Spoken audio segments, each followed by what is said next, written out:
असम की चुनावी लड़ाई बीवियों पर आई। गौरव गोगोई की बीवी के बाद सीएम हेमंता की बीवी पर आरोप। पवन खेड़ा बोले वो 3 देशों का पासपोर्ट रखती हैं। गुस्से में सीएम हेमंता ने दे डाली बहुत बड़ी चेतावनी।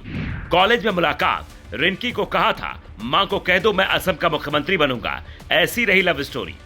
असम चुनाव की तारीख जैसे जैसे नजदीक आ रही है, आरोप प्रत्यारोप बढ़ते जा रहे हैं। पहले कांग्रेस के नेता गौरव गोगोई की पत्नी एलिजाबेथ गोगोई पर पाकिस्तान से संबंध के आरोप खुद सीएम हेमंता ने लगाए। अब कांग्रेस प्रवक्ता पवन खेड़ा ने सीएम हेमंता की बीवी रिंकी भुइयां पर गंभीर आरोप लगाए हैं। उन्होंने कहा ये 3 देशों का पासपोर्ट रखती हैं। क्या आप कोई अपराधी है कि आपको 3-3 पासपोर्ट्स की जरूरत पड़ती है? कल मैं देख रहा था, रिसर्च कर रहा था, फेसबुक पे हिमंता बिस्वा शर्मा कह रहे हैं गौरव गोगोई के लिए, a law makers wife was not an Indian national for 12 years. अरे साहब, लॉ मेकर्स वाइफ तो छोड़िए, chief ministers wife is not an Indian national today. जिसे सुनते ही सीएम हेमंता भड़क गए और उन्होंने साफ कहा ये आरोप झूठे हैं। जल्द ही पवन खेड़ा खिलाफ मानहानि का मुकदमा दर्ज कराऊंगा। इन्होंने लगता है पाकिस्तानी ग्रुप से यह गलत जानकारी उठाई है। सबसे जो बड़ा एलिगेशन है, भाई आप पाकिस्तानी सोशल मीडिया ग्रुप से क्यों मदद ली? पहले ही हमारा एलिगेशन है गौरव और पाकिस्तान आर इन टच, और ये पूरा जो कागज बनाया original goes to a Pakistani social media group name Pakistan इन। चूंकि नियम के मुताबिक भारत में दोहरी नागरिकता का प्रावधान नहीं है, तो भारत का नागरिक किसी और देश का पासपोर्ट हासिल नहीं कर सकता। इसलिए संयुक्त अरब अमीरात, एंटीगुआ बारबुडा और मिस्र के पासपोर्ट होने के आरोप जब सीएम की बीवी पर लगे तो मामला बड़ा हो गया। जबकि बीजेपी प्रवक्ता सुधांशु त्रिवेदी ने बाकायदा उस डॉक्यूमेंट की गलतियां भी गिनवाई। में जो सरनेम है वो गलत लिखे, उसमें SHAR में शर्मा लिखा है, जबकि श्री हेमंत बिस्वा शर्मा का स्पेलिंग SARMA है। पहली गलती।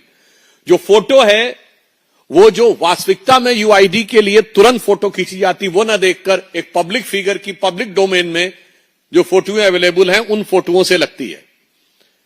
UAE ID जो दिखाया गया है वो सर्वथा गलत दिखाया जा रहा है। ID का जो क्रम है, जो जन्म के अपेक्षित वर्ष से कनेक्ट होता है, वो मैच खाता नहीं दिख रहा है।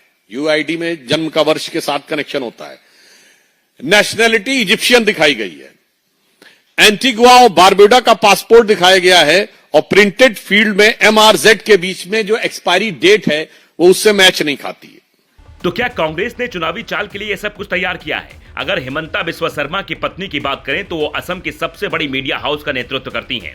कौन है सीएम हेमंता की पत्नी रिंकी भुइयां? 31 जुलाई 1973 को गुवाहाटी में जन्मी रिंकी के पिता जाधव चंद्र भुइयां जाने माने उद्योगपति हैं। इन्होंने सेंट मैरी स्कूल से अपनी स्कूलिंग की, फिर पोस्ट ग्रेजुएशन और LLB की डिग्री हासिल की। ये वकील और पूर्व टेनिस खिलाड़ी हैं जिन्होंने नेशनल लेवल पर असम का प्रतिनिधित्व भी किया है। कहा जाता है ग्रेजुएशन के दौरान ही गुवाहाटी में कॉटन कॉलेज में हेमंता और रिंकी की पहली मुलाकात हुई। दोनों के बीच बातचीत बढ़ी और फिर दोस्ती प्रेम में बदल गई। एक दिन जब रिंकी ने हेमंता से पूछा कि अपनी माँ को आपके बारे में क्या बताऊं, तो हेमंता ने कहा था माँ को बता दो मैं एक दिन असम का मुख्यमंत्री बनूंगा। हालांकि तब हेमंता की उम्र सिर्फ 22 साल थी और रिंकी की उम्र 17 साल। जब हेमंता विधायक बने तो इन दोनों की शादी हुई, बाद में मंत्री बने और फिर जब इन्होंने मुख्यमंत्री पद की शपथ ली तो रिंकी के लिए वो पल भविष्यवाणी सच होने जैसा था, जिसके चर्चे खूब होते हैं। पर अब पवन खेड़ा के आरोपों और सीएम हेमंता के जवाब के बाद ये चर्चा जोरों पर है।